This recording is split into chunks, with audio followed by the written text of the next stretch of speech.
శ్రీమాత్రే నమః. అందరికీ నమస్కారం అండి. ఈ వీడియోలో ఈరోజు పంచాంగ వివరాల గురించి తెలుసుకుందాం. 2025 జూన్ 28 శనివారం. స్వస్తి శ్రీ చాంద్రమాన శ్రీ విశ్వావసు నామ సంవత్సరం ఉత్తరాయణం గ్రీష్మ ఋతువు ఆషాఢ మాసం శుక్లపక్షం తదియ తిథి శనివారం. ఈ రోజు సూర్యోదయం ఉదయం 5:31 ఇంకా సూర్యాస్తమయం సాయంత్రం 6:34 ఈ రోజు తదియ తిథి పుష్యమి నక్షత్రం అయితే ఉంది. తదియ తిథి మధ్యాహ్నం 12:23 వరకు ఉంది. తదుపరి చవితి తిథి వస్తుంది. ఇంకా పుష్యమి నక్షత్రం ఉదయం 9:31 వరకు ఉంది. తదుపరి ఆశ్లేష నక్షత్రం అయితే వస్తుంది. ఈ రోజు శుభ అశుభ సమయాల గురించి తెలుసుకుందాం. బ్రహ్మ ముహూర్తం తెల్లవారుజామున 4:12 నుండి 5 గంటల వరకు అయితే ఉందండి. ఇంకా అమృత కాలం తెల్లవారుజామున 4:57 నుండి 6:33 వరకు. అభిజిత్ ముహూర్తం మధ్యాహ్నం 12:03 నుండి 12:56 వరకు. వర్జ్యం రాత్రి 10:23 నుండి 11:59 వరకు. రాహుకాలం ఉదయం 9 గంటల నుండి 10:30 వరకు. గురుముహూర్తం ఉదయం 5:32 నుండి 7:15 వరకు.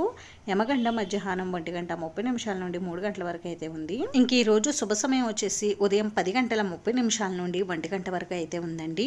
ఈ రోజు మంచి రోజేనండి. ఈ రోజు చిన్న చిన్న శుభకార్యాలు చేసుకోవడానికి మాత్రమే అనుకూలంగా ఉంది. అంటే వివాహం, గృహప్రవేశం లాంటివి కాకుండా, అంటే అద్దెలు మారడానికి, భూ రిజిస్ట్రేషన్లు, ఇంకా సీమంతం ఇటువంటి చిన్న చిన్న శుభకార్యాలు చేసుకోవడానికి ఈ రోజు అనుకూలంగా ఉందండి. ఇదండి ఈ రోజు పంచాంగ వివరాలు అయితే. ఈ వీడియో మీకు నచ్చితే ప్లీజ్ లైక్ చేసి, షేర్ చేసి, సబ్స్క్రైబ్ చేసుకోండి. Thanks for watching.